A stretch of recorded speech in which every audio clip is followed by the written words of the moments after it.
राधे राधे। मैं माला प्रजापति हमारे YouTube channel में सभी दर्शकों का स्वागत करती हूँ, अभिनंदन करती हूँ। आज मैं एक बहुत ही प्यारा विवाह गीत लेकर आई हूँ। अगर आप सभी को अच्छा लगे तो प्लीज लाइक करना, कमेंट करना और मेरे चैनल को सब्सक्राइब करना।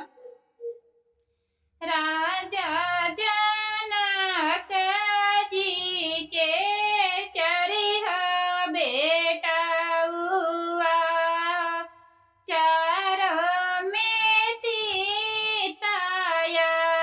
के। राजा जनक जी के चरिह बेटा हुआ हो, चारों में सीताया के। जय दीन सीता हो ससुरे तू रहबू हो, कैसे काटी है दिन रात।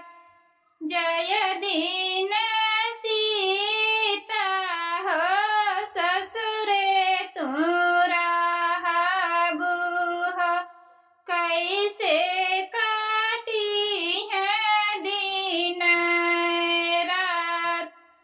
मैया जे रोवनी अपने ओ सारे वाहो, बपई रोवन चारों ओर।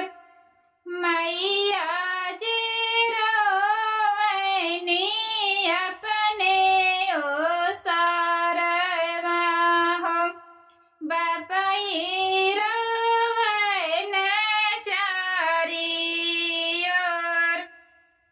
बसवा के खूटिया पकड़ी भैया रोवे हो, बहिनी चली है ससुराल। बसवा के खूटिया पकड़ी भैया रोवे हो, बहिनी चली है ससुराल।